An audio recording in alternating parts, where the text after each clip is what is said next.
할렐루야. 오늘도 여러분의 주님께 크신 은혜가 넘치기를 주의 이름으로 축복합니다. 오늘 여러분과 함께 히브리서 13장 1절부터 8절 예수를 믿는다는 것은 이라는 제목으로 말씀 나눕니다. 우리 사순절 시작하기 전에 믿음으로 사순절 기간에 믿음을 충전합시다 라는 말씀을 통해서 우리 성도들이 참 많은 다짐과 결심을 해 주셨습니다.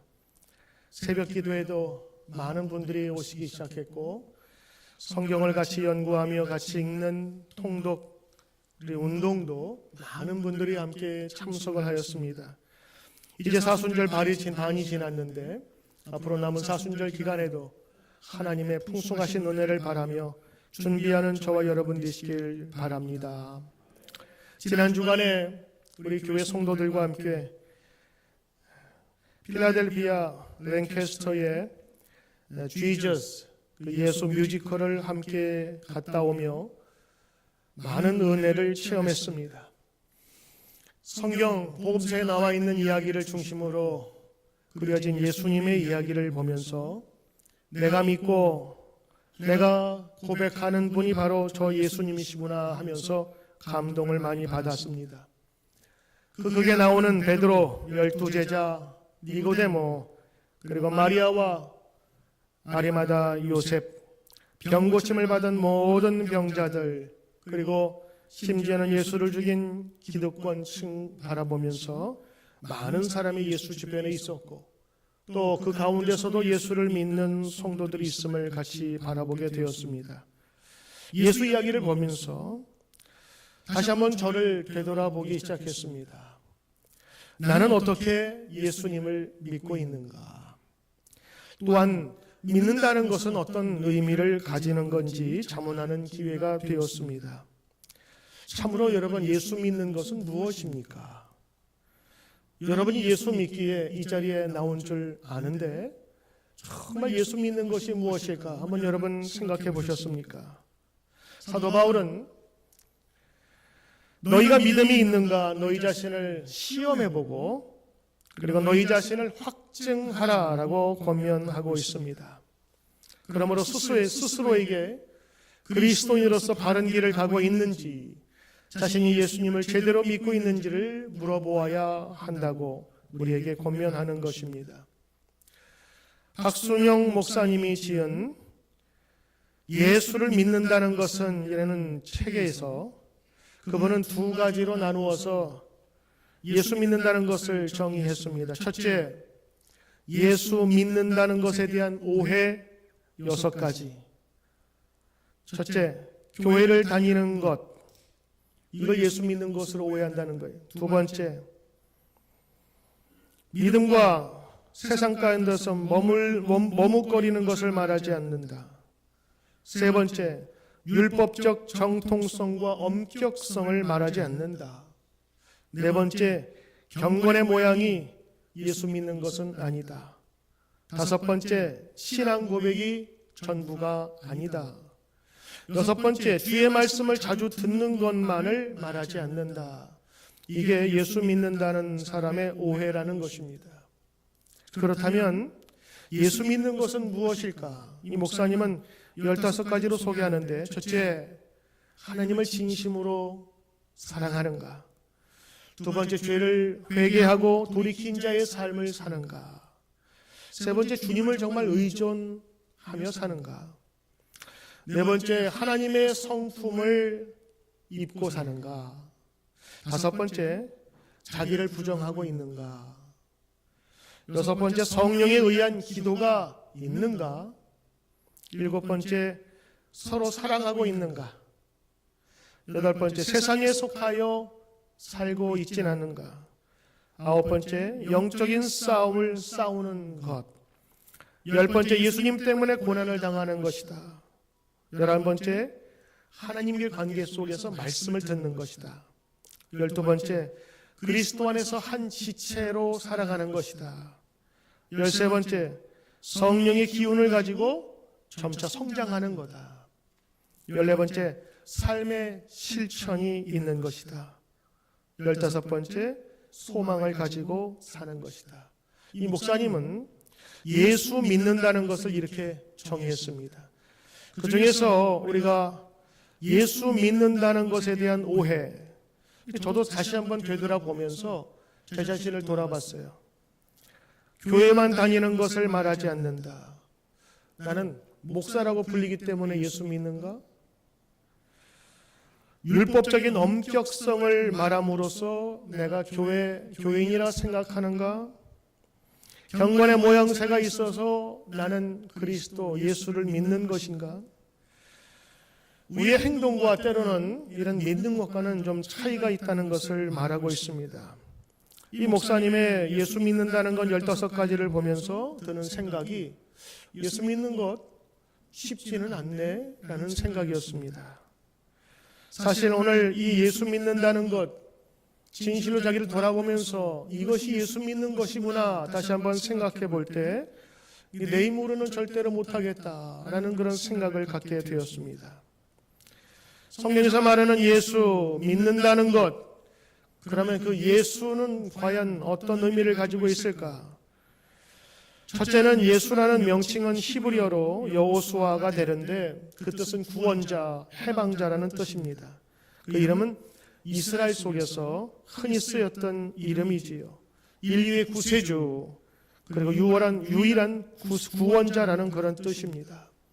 혼탁한 세상에서 맑은 정수기와 같은 물을 우리에게 허락해 주셨고, 어둠에서 빛을 주셨고, 눈먼 자에게 새로운 광명을 주셨고, 귀신 들린 자를 악한 세상에서 구출해 내셨고, 때로는 창녀를 음행해서 그리고 무너질 세상의 권력과 돈의 노예에서 구출하신 분, 바로 그분이 하나님의 아들 예수님이시다라고 하는 것입니다. 요한복음은 이것을 이렇게 이야기합니다. 요한복음 20장 31절에 오직 이 모든 것을 기록함은 너희로 예수께서 하나님의 아들 그리스도이심을 믿게 하려 하며 또 너희로 믿고 예수의 이름을 힘입어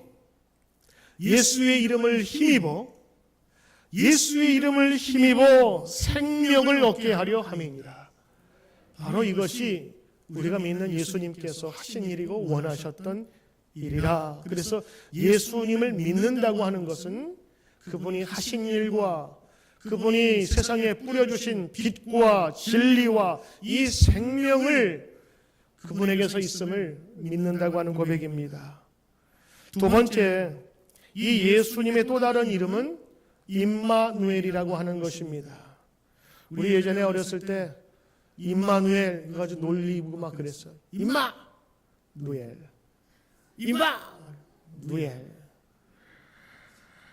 임이 뭐냐면 임이 함께라는 그런 뜻이에요. 마누 우리라는 뜻이고, 성경에서 엘 그러면 하나님이라는 뜻이거든요. 엘리야 다 엘자가 하나님이라는 그런 뜻인데, 마누 엘 하나님이 우리와 함께 하신다. 마태복음 1장 23절 천사가 마리아에게 이야기하지요. 보라, 처녀가 잉태하여 아들을 낳을 것인데 그 이름을 임마누엘이라 하라. 그를 번역한즉 하나님이 우리와 함께 계시다 함이라. 아들의 이름, 그 예수의 이름을 임마누엘이라 하라 그랬어요. 예수의 또 다른 이름은 임마누엘, 우리와 함께 하신, 누가? 하나님이 우리와 함께 하심이 예수님의 뜻이라는 것입니다. 그러므로 우리가 예수님을 믿는다, 예수님을 신뢰한다, 예수님을 내가 나의 삶의 구주로 영접한다라는 그런 뜻은 우리의 구원자 되신 예수님을 내가 믿는다. 그리고 그분이 하나님의 분명한 능력으로 이 땅에 오심을 오늘도 감사하면서 믿겠다라고 하는 뜻이 아닐까요? 임마누엘의 예수님이 병든 영혼에 그 치료의 영을 불어넣어 주시면서 병자들은 회복되기 시작했습니다. 귀신에게 쏠려 있어 귀신에게 잡혀 있던 영들이 예수님 오심으로 해방을 얻게 되었어요. 생명을 불어넣으신 분, 바로 그분이 예수님이셨습니다. 태초에 하나님은 인간을 만드시고 그 속에 생명을 불어넣으셨지요. 그래서 사람이 하나님의 형상을 닮은 하나님의 사람이 된 것인데, 예수님은 잃어버렸던 그 호흡을, 생명을 다시 불어 넣어주신 분이셨습니다. 여러분, 이제 예수를 믿는다는 것은 무엇인가 다시 한번 생각해 봐야 될 것입니다. 그것은 바로 구원자시요, 두 번째는 우리와 함께 하심을 믿는 그것입니다. 우리는 모두가 자기를 사랑하고, 그리고 자기를 옳다 여기고, 자기의 성공과 자기 연민과 그리고 내 중심으로 살고 있습니다. 그래서 때로는 신앙생활도 나를 위해서 선택을 합니다. 여러분이 예수를 믿게 된 계기가 다 다르겠지만, 예수를 믿으면 복받고, 예수 믿으면 행복하고, 예수 믿으면 천국 갈 수 있다는 그 전도에 의해서 여러분 예수님 믿게 되었잖아요. 초창기에 예수님을 믿을 때는 다 내 이익을 위해서 믿습니다. 내가 예수를 믿으면서 더 도와줄 것을 바라는 삶, 그리고 죽어서 지옥이 아니라 천국 가는 그 길을 향하여 내가 선택한 것이 신앙생활입니다. 이걸 부인할 수 없어요. 그런데 우리의 신앙이 성숙하기 위해서는 이제 내 중심의 신앙에서 주님 중심의 신앙으로 바뀌어져야 합니다. 오늘 여러분에게 묻습니다. 예수를 믿는다는 것은 무슨 뜻입니까? 예전에 우리 어렸을 때 불렀던 그런 동요가 있습니다. 찬양이죠. 나는 구원 열차 올라타고서 하늘 날아가지요 빵빵.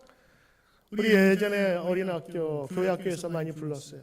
내가 구원 열차 타고 천국 가는 거예요. 영생으로 가는 거예요.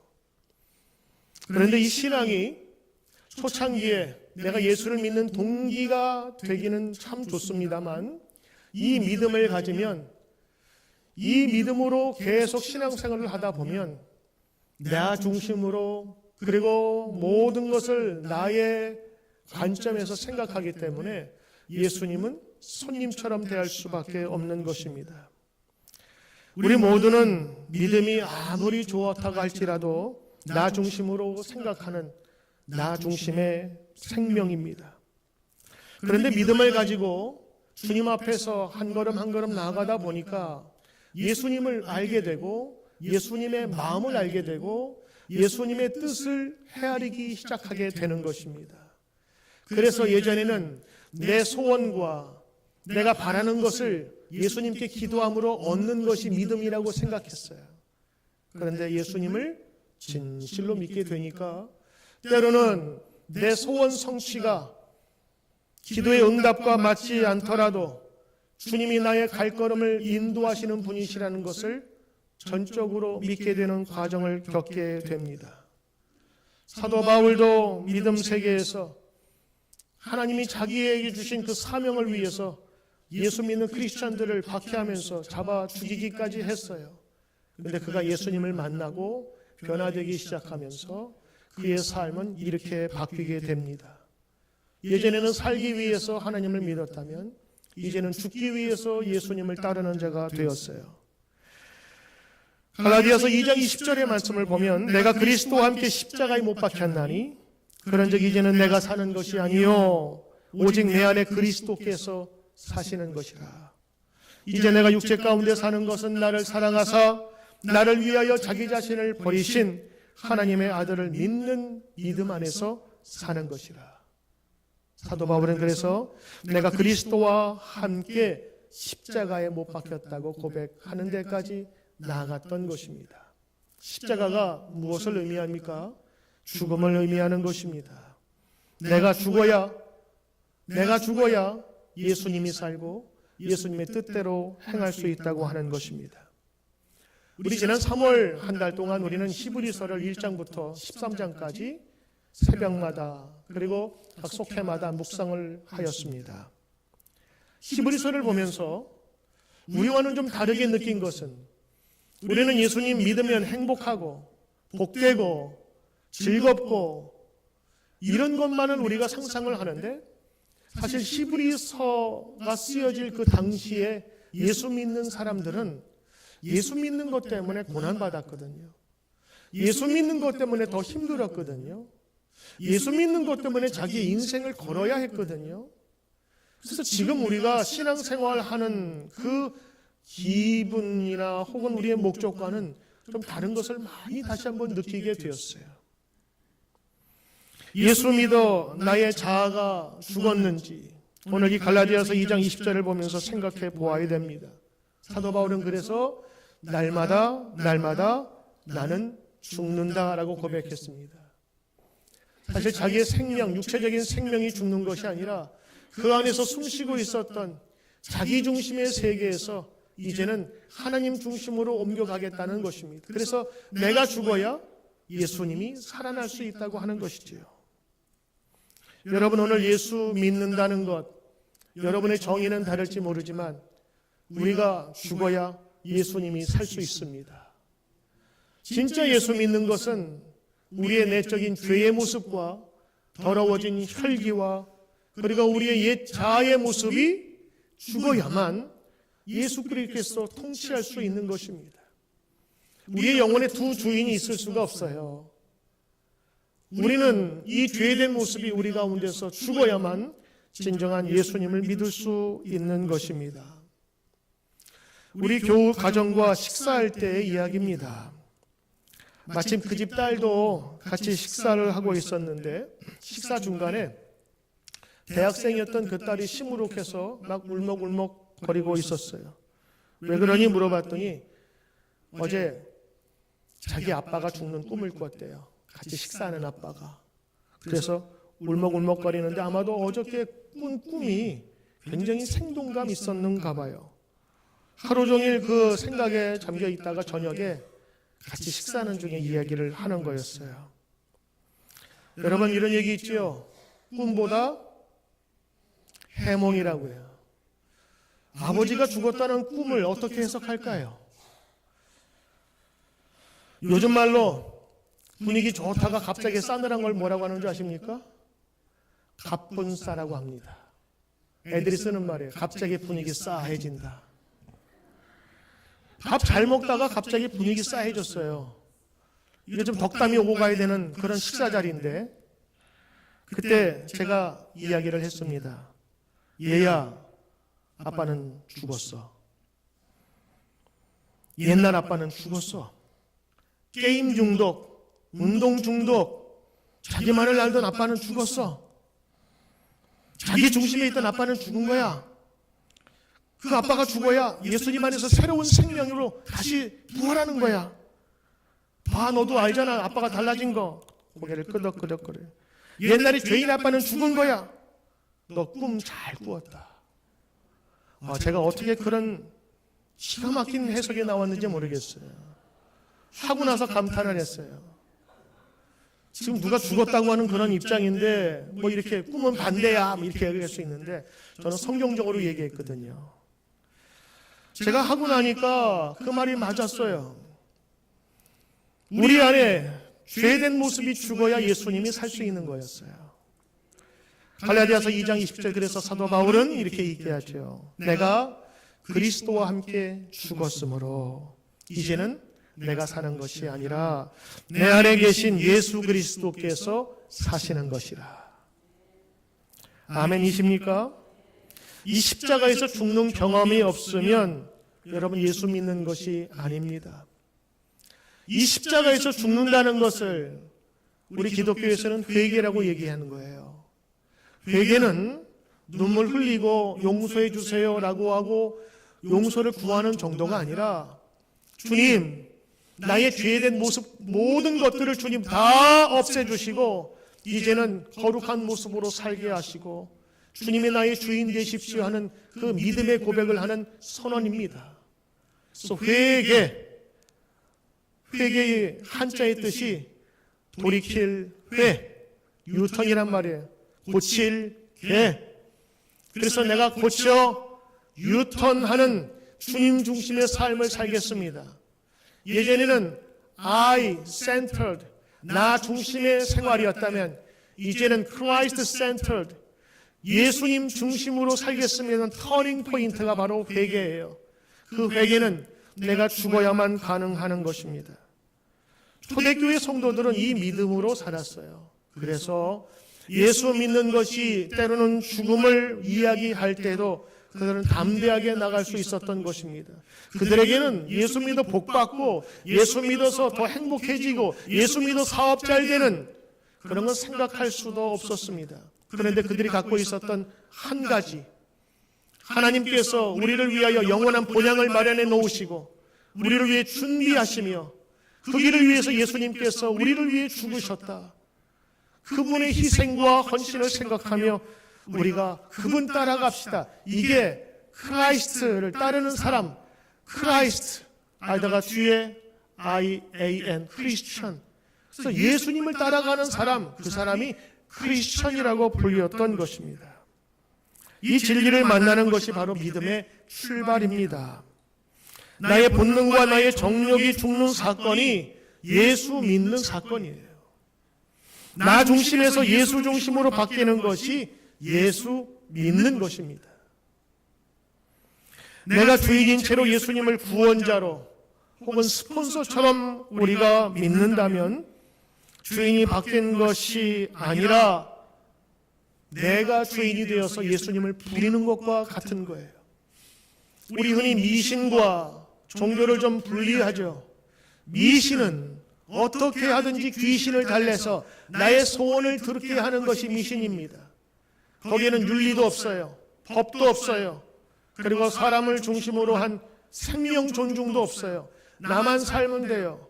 그래서 여러분 여러 예전에 사극 보시면 어떻게 해요? 내가 살기 위해서 인형 만들어 놓고 어떻게 해요? 막 바늘 같은 걸로 찌르잖아요. 상대방이 죽어도 상관없어요. 그런데 예수를 믿는 그 참신앙은 누가 죽어야가 아니라 내가 죽어야 한다는 거예요. 내가 죽어야 예수님이 나의 주인이 되시고 나를 구원자로 구원을 이루는 하나님의 백성으로 만들어 주신다고 하는 것입니다. 그래서 예수 진짜 믿게 되면 내 기쁨과 슬픔의 기준도 달라지게 되는 거예요. 예전에는 내가 중심이니까 내가 기쁘면 기쁜 거예요. 내가 슬프면 슬픈 거예요. 그런데 예수님이 중심이 되면 예수님의 마음으로 살고 기쁨과 슬픔도 예수님의 초점을 맞추는 거예요. 예수님이 기쁘면 내가 기쁘고, 아멘. 예수님이 슬프면 내가 슬픈 거예요. 여러분은 무엇에 기쁘고 화내고 슬프고 분노가 나십니까? 교회에서 흔히 봉사하며 믿음 생활하다가 삐졌다 뭐 그런 말 많이 쓰죠. 그걸 시험 들었다 우리는 고급스럽게 얘기합니다. 근데 그 시험을 왜 드냐? 내가 못마땅한 게 있거든요. 사실은 결혼도 마찬가지예요. 결혼 주례할 때 목사님이 꼭 그걸 묻습니다. 결혼 왜 합니까? 행복해지려고요. 아니야. 결혼은 행복해지려고 하는 것이 아니라 행복해 주려고 하는 거야. 결혼도 자기 중심으로 자기 이익을 위해서 하다 보니까 결국에는 서로를 사랑하며 지켜주며 아름답게 만들어갈 가정이 나에게 맞지 않으니까 그때부터 불화가 있는 거죠. 교회도 마찬가지. 교회 와서 내가 예수님의 마음으로 섬기고 예수님처럼 나도 섬기고 예수님처럼 살아야지라는 것이 아니라 내 중심으로 모든 것을 판단하다 보니까 좋고 나쁜 기준이 기쁘고 슬픈 기준이 내가 중심이 되는 거예요. 그래서 마음에 안 들면 삐지는 거고 그리고 나를 좀 좋게 하면 기분 좋은 거예요. 그러나 예수를 진짜 믿게 되면 예수님이 기쁜 것이 기쁜 것입니다. 내 중심으로 있을 때는 나를 섬겨야 내가 기쁜 거예요. 그런데 예수님 중심으로 살게 되면 내가 섬기면 기쁜 거예요. 예수님께서 제자들의 발을 씻겨주시면서 말씀하셨죠. 내가 섬겼으니 너희도 섬겨라. 진짜 섬겨보니까 그 기쁨이 다른 거예요. 받으면 그때는 좋지만은 그것이 지속되진 못해요. 그런데 내가 섬겨보고 베풀고 나누는 삶은 예수의 이름으로 함께하는 그 삶은 나의 평생뿐만 아니라 내 자녀에게까지 기쁨이 전달되는 것입니다. 내가 기쁘고 즐거워도 예수님이 아니야 라고 한다면 그것은 슬픈 일이어야 할 수 있고 내가 슬프고 힘들어도 예수님은 아니야 라고 한다면 우리는 기뻐할 수 있어야 합니다. 초대교회 성도들이 이 믿음을 가졌어요. 그들의 현실은 아니었어요. 그들의 현실은 죽음을 때로는 요구했어요. 예수 믿는 것보다는 잡혀가서 감옥에 있게 되었어요. 그런데 예수님이 그것조차도 복되다 하셔서 그분들은 그 믿음을 가지고 나아갔다고요. 예수님께서 팔복으로 말씀하셨죠. 내 이름으로 고통받고 내 이름으로 나를 믿는 것 때문에 너희가 핍박을 받는다면 복이 있도다. 세상의 논리로는 그것은 복이 아닙니다. 그러나 예수님이 말씀하셨다면 복이라 믿는 겁니다. 예수님께서 용서하라 하셨으면 용서하면 분명한 축복이 있음을 믿는 것, 나는 할 수 없지만 주님께서 말씀하셨기에 내가 합니다라는 믿음의 순종, 여러분 이것이 예수 중심으로 그리고 예수님을 믿는 것입니다. 로마서 14장 8절에 우리가 살아도 주를 위하여 살고 죽어도 주를 위하여 죽나니 그러므로 사나 죽으나 우리가 주의 것이로다. 주의 것이로다. 주의 것이므로 내 소유권이 없는 거예요. 소유권은 주님에게 있는 것입니다. 그래서 믿는 자들은 주님의 것 바로 접니다. 그리고 일요일 세상 사람이 말하는 썬데이 해의 날을 우리는 The Lord's Day 주일이라 부르고 그리고 모든 것이 주님의 말씀으로 시작하는 것을 믿는 것이 바로 성도인 것입니다. 내가 살아도 주를 위하여 살고 그리고 죽는 것도 예수를 위하여 죽는 것, 이것이 바로 예수를 믿는다는 것에 참 의미가 아닐까요? 히브리서를 읽는 내내 믿음을 위해 죽기까지 인내하며 살아갔던 성도들에게 과연 믿음은 무엇인가를 다시 한번 생각해 보게 되었습니다. 삶과 인격이 예수님을 따르고 예수를 닮아가는 것을 그들은 말하였습니다. 초대교회 시절 예수를 믿는다는 것 하나만으로 박해받던 그들에게 믿는다라고 하는 것은 예수님처럼 사는 것을 의미했습니다. 머리나 입술만의 고백이 아니라 그들은 자기 인생 전체를 올인 해야 했던 것입니다. 온 몸으로 예수를 살아내야 했던 것입니다. 그러다 보니 예수를 믿는다는 이유로 집이나 동네에서 쫓겨나는 일도 흔하게 되어 있었죠. 요한복음에는 요한 공동체가 있었어요. 그래서 그 요한복음을 읽는 그 독자들이 있었다고요. 히브리서는 히브리서를 읽는 그리고 그것을 말해야 하는 독자들이 있었어요. 상황은 달라요. 그러나 환난과 핍박 속에서도 구주 되신 예수님을 어쨌든 간에 믿고 나가겠다. 때로는 그것이 핍박과 환난일지라도 예수 버리지 않겠습니다 하는 그 믿음이 그들 가운데는 있었던 것입니다. 요즘에 교회들이 많은 어려움이 그리고 많은 비난과 때로는 경멸의 소리가 많이 들립니다. 왜 그럴까요? 교회가 점점 커가면서 교회 성장과 전도를 위해서 복음의 진짜 핵심인 내가 죽어야 되는 것이 아니라 내가 사는 법을 가르쳤기 때문에 그런 거예요. 예수 믿으면 사업이 성공합니다. 예수 믿으면 자녀들 대학 잘 갑니다. 예수 믿으면 건강해집니다. 맞아요? 틀려요? 아멘이죠. 틀리지 않아요. 이것은 예수님께서 우리에게 주신 축복에 덤으로 주시는 축복이라고요. 아멘? 그래서 여러분 성경에 보시면 하나님 잘 믿는 사람들 그리고 예수 안에서 중심으로 산 사람들은 가정이 복되게 돼 있어요. 가족 전체가 어디로 가야 될지 아니까. 그런데 이것이 하나의 수단이 되고 덤으로 주는 축복으로 알아야 되는데 이제는 교회가 예수님께 빌고 예수님을 막 의지하면 이 모든 복을 가져다 준다고 초점이 바뀌기 시작했어요. 그래서 내가 죽어야 된다는 소리보다 내가 살아야 된다는 메시지를 전하기 시작했다고요. 복음에 두꺼운 옷이 있어야 겨울에 한파를 능히 이길 터인데 이 복음의 깊이가 얇아지면서 자그마한 핍박과 어려움 속에서도 우리는 시험 들고 넘어지고 쓰러지게 되는 것이지요. 이제는 입으로 고백이 아니라 우리 느드림교회 성도님들은 정말 깊은 믿음으로 내가 주 안에서 죽을 수 있게 하소서. 나의 죄된 모습들, 욕심의 모습들 다 주님 제하여 주시고 나를 주님이 이끌어 주십시오 하는 그 믿음으로 살기를 주의 이름으로 축원합니다. 임마누엘, 하나님이 우리와 함께 계셔요. 그분이 바로 예수 그리스도라고 하는 것입니다. 오늘 예수님처럼 사는 것, 오늘 예수를 참으로 믿는 것입니다. 오늘 히브리서 13장 마지막 장은 우리 성도들에게 주는 귀한 교훈이면서 그렇게 살라고 우리에게 말씀하고 있습니다. 형제 사랑하기를 계속하고 손님 대접하기를 잘하고 부재 중에 천사를 대접함으로 그가 축복을 받았으므로 그리고 너희도 갇힌 자를 위하여 기도하고 학대받는 자를 위하여 생각하라. 결혼을 귀히 여기고 침소를 더럽히지 말라. 음행하는 자들과 간음하는 자들은 하나님이 심판하시리라. 돈을 사랑하지 말고 있는 말을 족한 줄로 하라. 왜냐? 돈 때문에 염려하지 말라. 그 모든 것을 하나님께서 채우시고 도와주시리라. 그래서 오늘 6절에 있는 말씀을 보시면 하나님이 너희를 도우시는 분이요 너희를 인도하시는 분이라 분명하게 말씀하고 있습니다. 우리 한번 같이 한번 읽어볼까요? 히브리서 13장 6절 시작.